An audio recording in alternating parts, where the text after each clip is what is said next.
So we're going to welcome Eriq Lasalle to Black Authors Matter TV. And he is here as an author.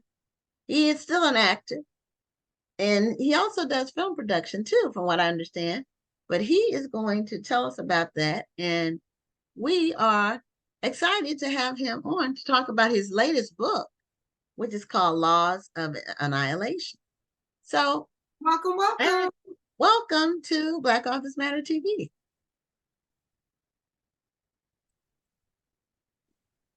Can you hear me? Yes. Okay, great. How are you guys? We're doing great, and thank you for being a guest on the show. Now, are you on the East Coast or the West Coast? West Coast. Oh, okay. So it's earlier in the day there. You are. So, yeah, we're the show is scheduled for Central Time, but we have guests from all over. So, Okay. Where are you based? I'm based in Houston, and we were both in Central Time when we first started the show.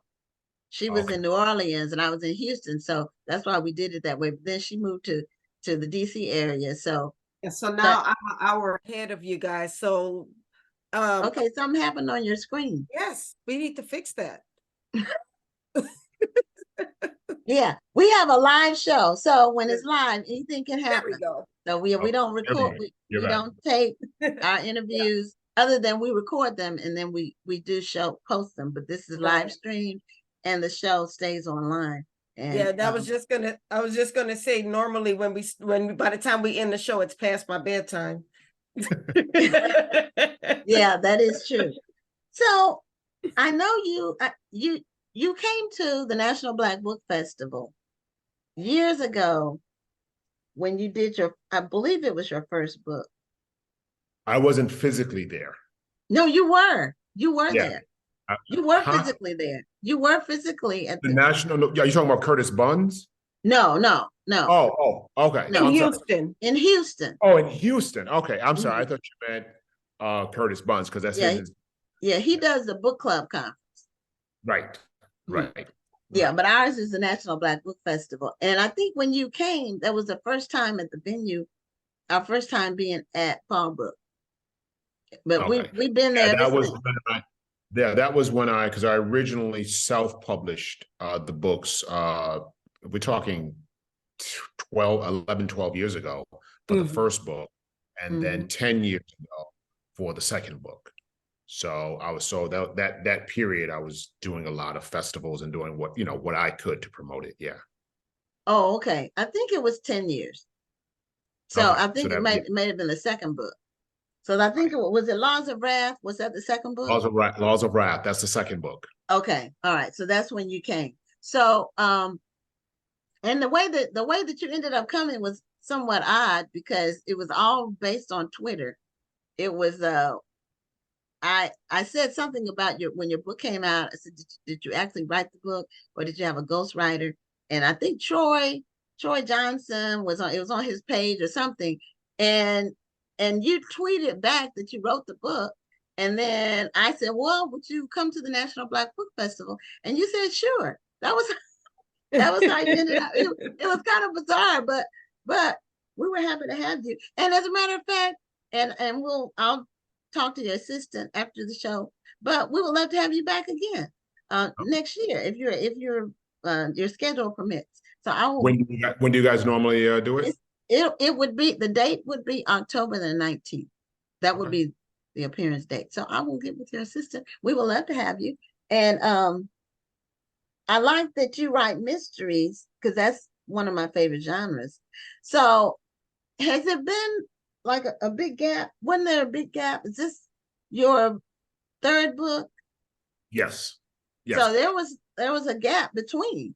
Well, technically no, because I wrote the first two books. I wrote the first book 12 years ago. It was published 12 years ago, self-published. Then I wrote the second book that was self-published 10 years ago. And then we just really spent the next few years trying to get a publisher because my agent said that they didn't want me self-publishing anymore. So the reason I say technically it wasn't a gap is because we then Source Books picked it up and said, we want to rebrand and remarket the first two books, knowing that you have, a bunch of new books coming. So they gave it basically a second life, which happened a year ago. So as of last year, Laws of Depravity, which was the first book, that was released last October. Laws of Wrath was released 6 months later. And then Laws of Annihilation was released 6 months later. So even though technically, yes, it was, it was a big gap, Right. but I really respect how they sort of gave it new life, gave it a whole new second treatment. And then I was able to release books every 6 months for the last year and a half, which is awesome. And now I'm working on books 4 and 5 as well. That's wonderful. Congratulations. Now, when you went through the rebrand, did you also have a chance to kind of reimagine the story a bit? No, I left the story alone. One thing we did do when I first wrote Laws of Depravity, I got a lot of positive feedback. A lot of readers were really into it, great reviews. And so I knew that it was going to take me some time to write the second book. So I wrote a short story, which ended up being a prequel. And so we just released that digitally and just, and it was like 20, 25 pages. It wasn't a big, but that was supposed to just sort of whet the appetites of readers and just sort of give them something. When we rebranded the books, we took the prequel and actually added it to the physical book, Laws of Depravity. And so the prequel is at the end of Laws of Depravity. That's really the only thing I didn't change one word otherwise, but we just added that prequel to basically, so Laws of Depravity, now the newest versions, you get that extra treat of having. You kind of whet the appetites for the next story. Right. Well, but the funny thing is we do the prequel, but we do the prequel after the first book. Yeah, this is true. The prequel is really more connected to the first book. The first story. Okay. Yeah, the first story. That's an interesting concept. Yeah, so yeah. I thought like a backstory. Is it like the backstory? Yeah, like a backstory. It's a backstory. It sort of shows how the killer became attached to this little boy. You realize the little boy ends up being one of the main characters' sons, the little boy ends up committing suicide. And that's kind of what helped to spark this serial killer targeting certain people. So it was connected that way. Okay, so your recurring character in the books is the serial killer. Is it the antagonist or the protagonist? That's the recurring character in the book. Or is it both? Yeah, the antagonist is in both books. Is in the first book and the prequel. Okay. But then the recurring characters, the protagonists, are 3 characters. One is Irish, Italian American. His name is Detective Quincy Kavanaugh. He's partnered with an African American detective whose name is Fee Freeman. They then partner with a Jewish female FBI agent. And so that's our franchise. It's really the 3 of them investigating these high-profile serial killings.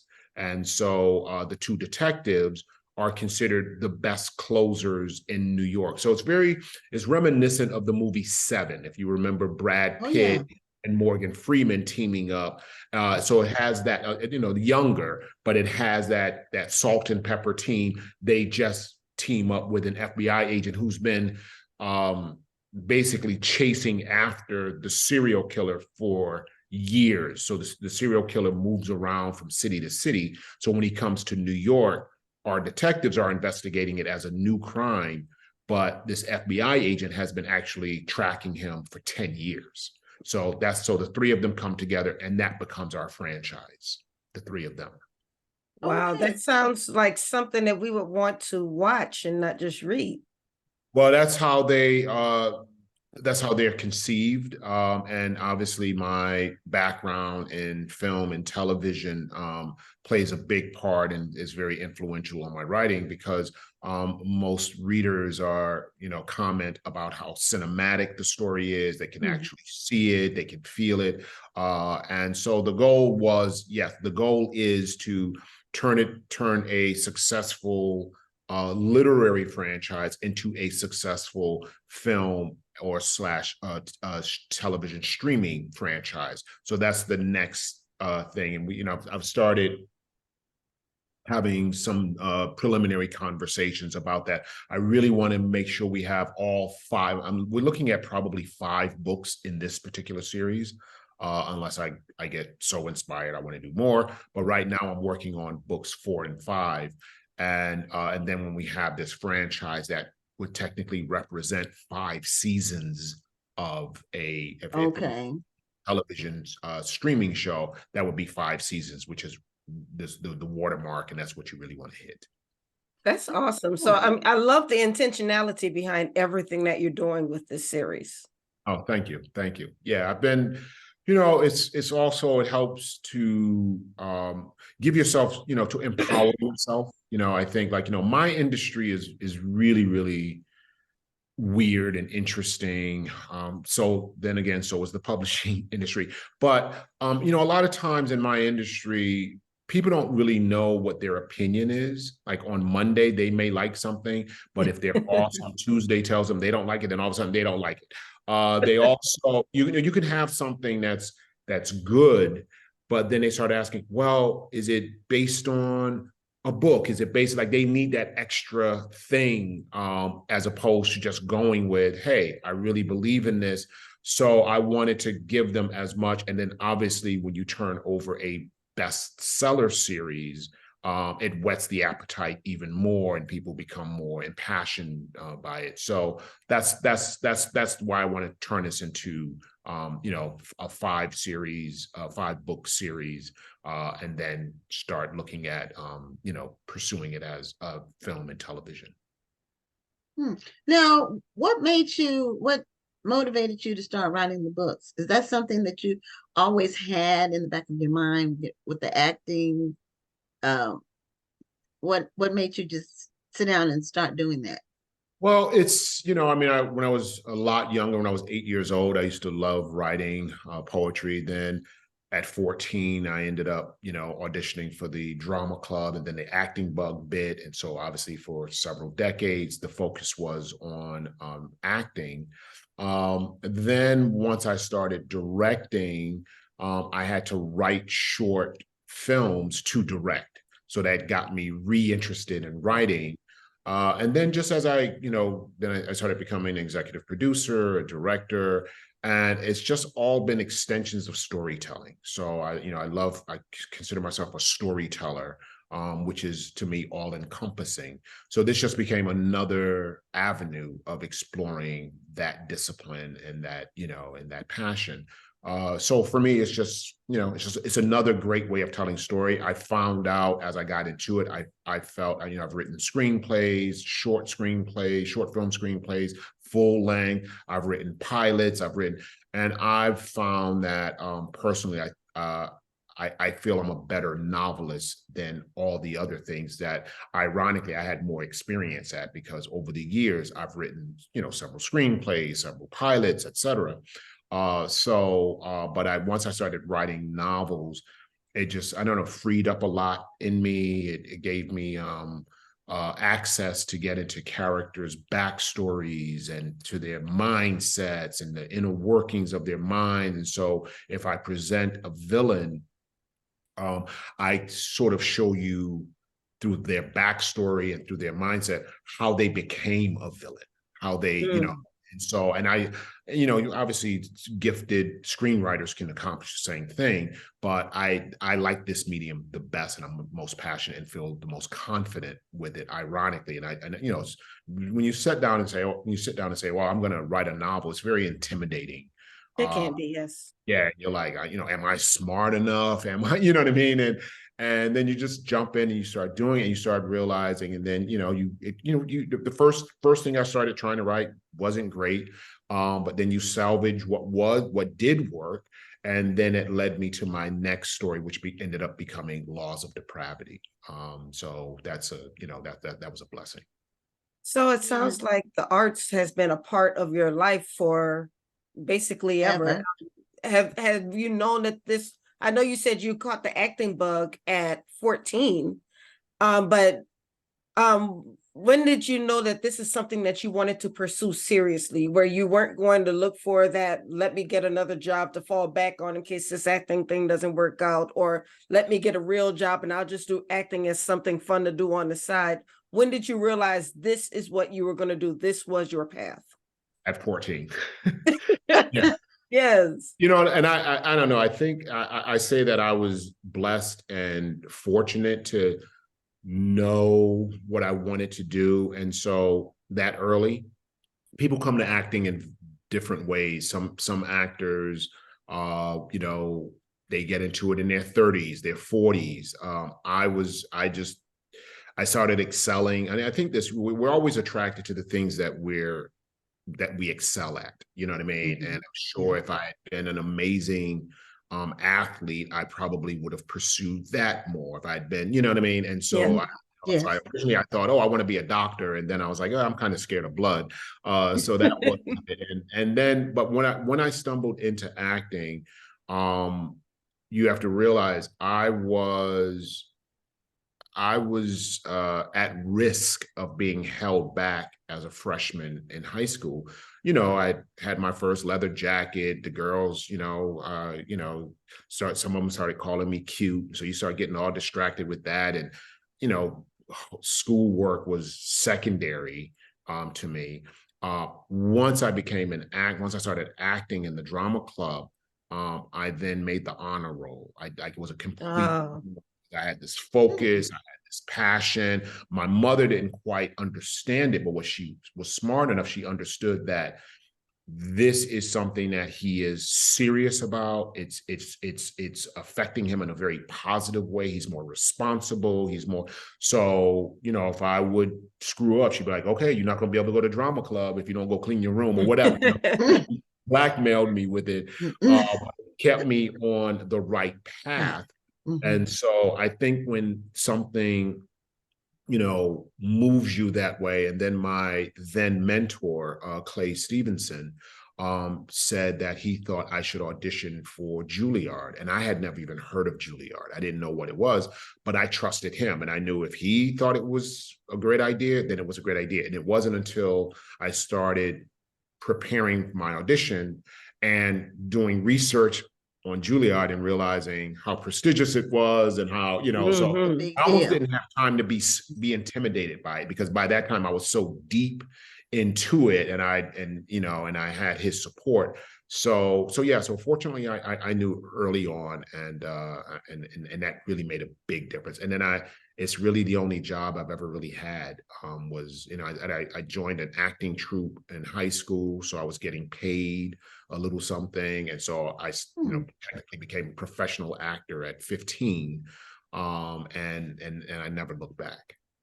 That's a wonderful story. I mean, that might be the next book you do, is just a story on your life and your path. I mean, because I would say drama acting is not easy. I've watched my daughter with it because she caught the acting bug at a young age as well. At 12 years old, she graduated from Clark Atlanta with a theater degree, but then she kind of got discouraged from it.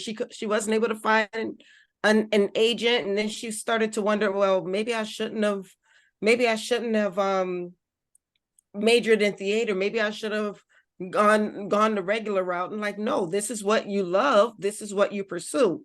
So that's part of the reason why I asked that question, is how do you stay encouraged when it starts to get difficult? Well, I think there's obviously faith, and there is, you know, sometimes, and I use this with everything. It's the same thing with becoming a director. When people, oh, well, you're an actor, you're not supposed to be directing. Well, I don't know. I have this passion for telling this kind of story. Yeah. That I want to be an author. Oh, you can't be an author. You know what I mean? Blah, blah, blah. They want And to put you in a box. they want to put you in a box. So I think that you have to just really, really believe that this is what you were born to do. And see, I never got into acting for money. I never got into it for fame. I got into it because I loved it. That stuff came. Yes. But I was deep into it before I even really knew what kind of money actors made. I never, you know, that just wasn't a big thought. Well, I wasn't preoccupied with that. So I think when you're, you know, like, you know, with your daughter, it's really recognizing a passion and really recognize, like, how does a pastor decide that that's their journey? So something, the universe speaks to them in a way, God speaks to them in a certain way. So we have to train ourselves to listen. Now, Yes. you know, sometimes we delude ourselves, and, you know, I might be like, you know, there are plenty of brothers that are like, oh, the NBA is calling me. And, like, no, it's really not. You know, so I think you have to be brutally honest with yourself. And I think then you start, there are metrics, and the metrics are, you have to realize, like, there was a year. So when I got out of college, I had an agent right away. I was working for years. And then something happened, and there was one year that I just could not buy a job. And it was like the early 90s. I could not buy a job. So for a full year. But the metrics for me at that point was, I was in acting class, and I was killing it in acting class. And the acting teacher was all over me, like, oh my God, I was the example. I was working my butt off, all of those. So even though I wasn't getting work, You were getting experience. Validation. Yeah. And so, Yeah. so I think you have to look for validation, and be honest about yourself. And so that kept me going. So even when I reached that rough point, that rough patch, that kept me going, because I'm like, well, I feel, A, I'm growing, but B, I see the effects when I'm in class. I see the effects that I'm having on the teacher, on other students. I had other, you know, students lined up to want to work with me. So you start using, you go, well, there's something. It might not be whatever, but there's, and, you know, so I think that is, I think it's important, particularly for young people, because no matter what you do, even if you do something you hate doing, or you don't have any passion, there's going to be rough patches. There's going to be, so you might as well have rough patches with something that you love. Exactly. Well, that is true. And that'll take you a long way in terms of just giving you the motivation to keep going. Because, you know, there are times when you get discouraged. Now with the writing of your books, for me as an author, what I found with novels, especially, not so much with other kinds of writing, because, you know, I write children's books, I have some other stuff, but I have 2 novels. But what my main thing is, will people like it? You know, when I'm thinking of, when I finish it and I put it out there, I wonder, will people like the book? That's the big thing. And so does that factor into your thinking, or are you more focused on your mission for what you have to make? I think, you know, one quote that sticks with me is by Toni Morrison. Toni Morrison said, I wrote my first book because I wanted to read it. Yes. So that's how I approach it. I write for me, because I have faith that there are lots of people like me.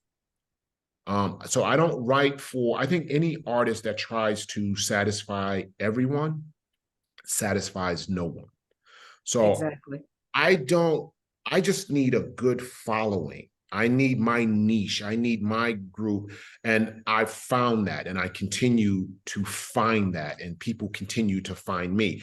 And what ends up happening, like, for instance, like, people say, oh, it's a really good book after you get past the first 100 pages. I'm not going to get past the first 100 Right. So I have faith that there are a whole lot of people out in the world that read that think like me. So my books, you'll see in chapter 1, I come out the gate sprinting. I come out like it's not like this slow build. I come out either a crime or something, but people go, wow, okay. And so, because I know that there are people that have a short attention span like me. I know that there are people that like the adrenaline. I know that there are people.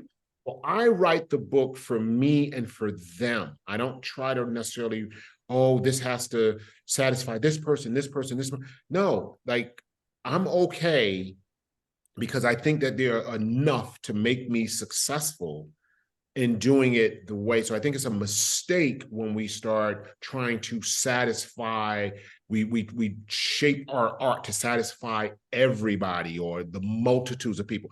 Listen, yeah, McDonald's is the most successful restaurant in the world. It satisfies a ton of people. I prefer fine dining.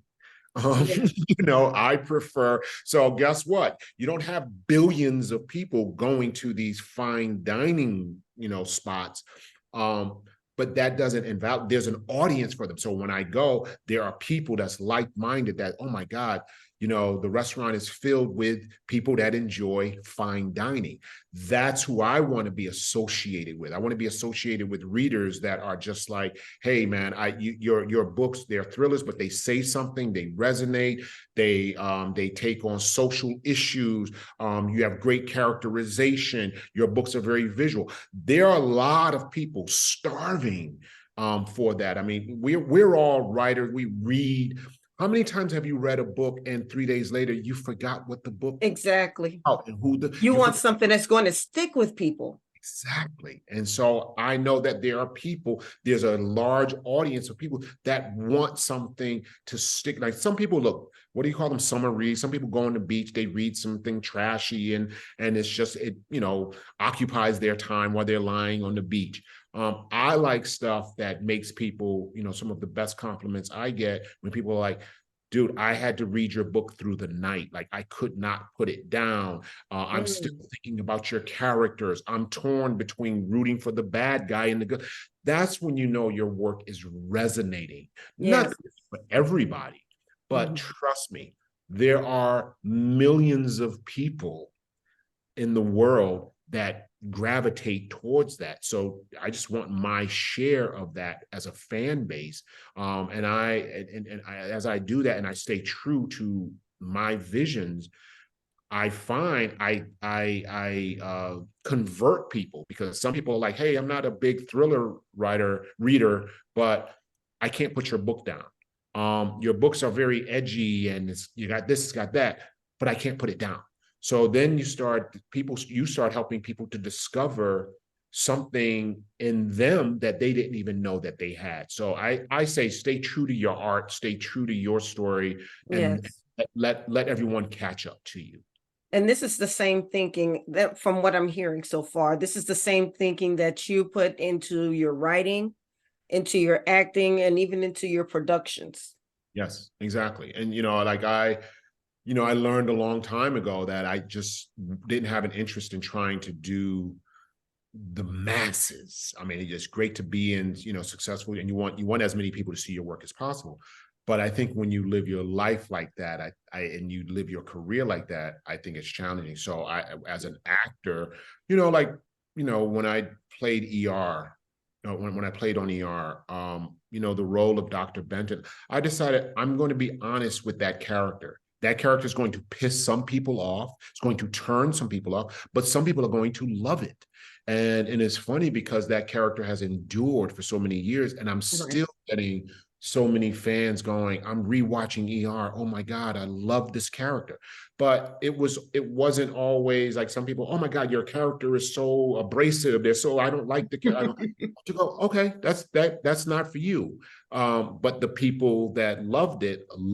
And so that's how you just have to be, I think you have to be courageous as an artist to not have to feel like you taking on getting everyone to like you or to like your work.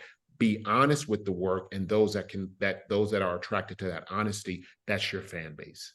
Absolutely. I love Yeah. that. Yeah, I do that. I still want people to like it, but I do that. It's I watched this is like a TED talk right now. It is. I watched ER after it was off the air. Like I didn't watch it when it was on the air. I binged it like I want to say maybe 5 years ago. And I loved it. I loved the whole thing. That's one of with so many seasons that they had. It really was a good show for 16 seasons. They really did a good job with that show. Because some shows will run out of gas, but they'll still keep going. They're not interesting anymore, but they figure they're still making money. Well, we're at the end of our time, and what we want people to do is know how they can get copies of your books, and if they want, do you have autographed copies available? Is there a way for people to do that?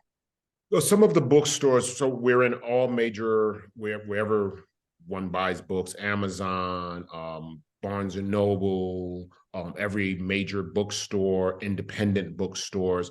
And what we do a lot of times is, obviously, if it's in California, if it's a city that I'm going to be visiting, we will sign books and have them there. So some cities will have them. We sometimes send what they call book plates, where I sign a card, they put it in the book or a stamp. So we do it different ways, and sometimes of course people will track you down and come to a book signing. So there are different ways. Sometimes it's challenging. If you're like, well, we're not going to be there. I don't have a way of getting to that bookstore. Then maybe we'll sign a book plate, and people can do it that way. But the book is sold everywhere. And my social media, I'm on everything, Twitter, X, Facebook, Instagram, TikTok. So sometimes fans reach out. I do engage with readers, and someone had written me, and I wrote back.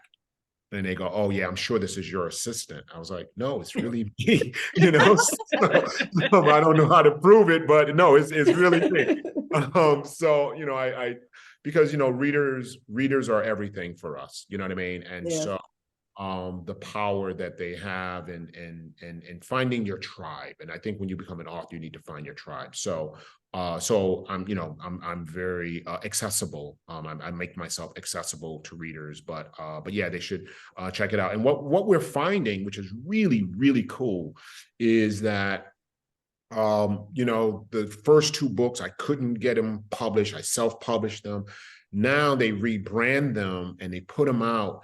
And now, the books are like appearing on bestsellers lists. And we even pulled off a trifecta where all three books were 1, 2, and 3. And so we're seeing like a surge in people going back and, I've got to start the series from the beginning. So sometimes people will read the third book, which is Laws of Annihilation. That's the most recent book. And then they go, I got to read. Or some people go, well, I just did a big book signing in out here at Leimert Park, and which was fantastic. And people were coming up with all three books. And so that's an amazing feeling. It's such a great feeling. And you're just like, and now, of course, Christmas is coming up. We're like, bundle, but get all right. But it just give them as gifts. Give them exactly. And so that's, series. But I say that partly to say, there are a lot of readers and a lot of writers that are watching your show, and some of the writers can be very discouraging. It's so hard. We all know how difficult it is, but sometimes you have to despite, you just got to keep pushing. You got to just keep growing as a writer, keep understanding the craft. I never quit. That's been the great thing. And then I found my way. And so there's some writers that, and again, like I said, I never changed one word when we sent them. So now they're appearing on bestsellers. Well, if they're bestsellers now, what were they capable of doing back then? I didn't change it. So some of you guys as writers, and I'm speaking to your audience now, some of the people that are writers, you just got to hang in there, because people will go, no, there's no room for this. You know, I write in the thriller genre. There aren't many African Americans writing in this genre. But you just keep pushing, and then, you know, you break through and people start discovering your work. So I'm just ultimately saying, don't give up. Get better, because that's the other thing. Like, you do have to. Yes. I think the doubt should make you examine the integrity of your work, the quality of your work. And so if it's not, well, what is it? Am I, you know, is this the right subject matter? And so then what you need is some really good, honest people around you, not just your mother, not just like your relatives, but objective people that can look at your work, and you have to be brave enough to accept their criticism. And so if people are honest with you and they say, well, this doesn't work, or they go, wow, I have people, I don't send anything out until it gets past these 5 people. And they will tell me in a heartbeat, nope, that's not working. I don't believe this. Okay, fine. You go back, boom, boom. Okay, now it's good. So you have to have that. We always want everybody just, say you love it, say you love it, say you love it. Well, that's not helping. So when you get an honest opinion, you grow. And so I would say with many people that's watching this, that I know that are frustrated and when is it going to happen? Study the craft more. And when I say study the craft, there are different ways of doing it. Taking writing classes, read good books, read books that inspire you, see what they're doing, see how they're storytelling, find an author that you feel is your favorite author. Not that you're emulating their voice because you have your own voice, but see, why are they successful? Wow, they do great plot, they do great character, they do this. Does mine compare for what it is with those things? And so that's how you become a better writer. And so even when people aren't, publishers are denying you, and people aren't, you know, doing things that you want, that's a way to continue to grow. And so I encourage people to do that and not give up, because like I said, 10 years ago, I could not get a publisher.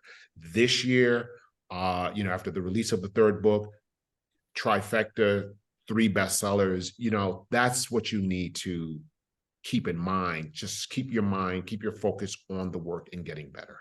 So, Eriq, we could talk to you probably for another 30 minutes. We thank you, because this was a masterclass as well as an interview. So thank you for all of the jewels that you dropped tonight. I'm sure somebody was listening. I hope that they were listening with an open mind and an open heart. But unfortunately, we have to end the interview. But if you can, you've already told us where we can find your books. We did put your website in the chat. So if anybody wants to order the books, they can just click on your link in the chat and order the books from there. Absolutely. And continued success with your books. I plan to get a set myself, so because I love mystery thrillers, so I look forward to reading it. So have a great Thanksgiving, and we look forward to seeing you again, hopefully next year. Absolutely. Thank you, guys. This was such a pleasure, and happy Thanksgiving to you guys. Enjoy, and we will do this again. Yes, we will. Thanks so much. Have a great night. Okay, you too. Thanks, sisters. All right. Bye.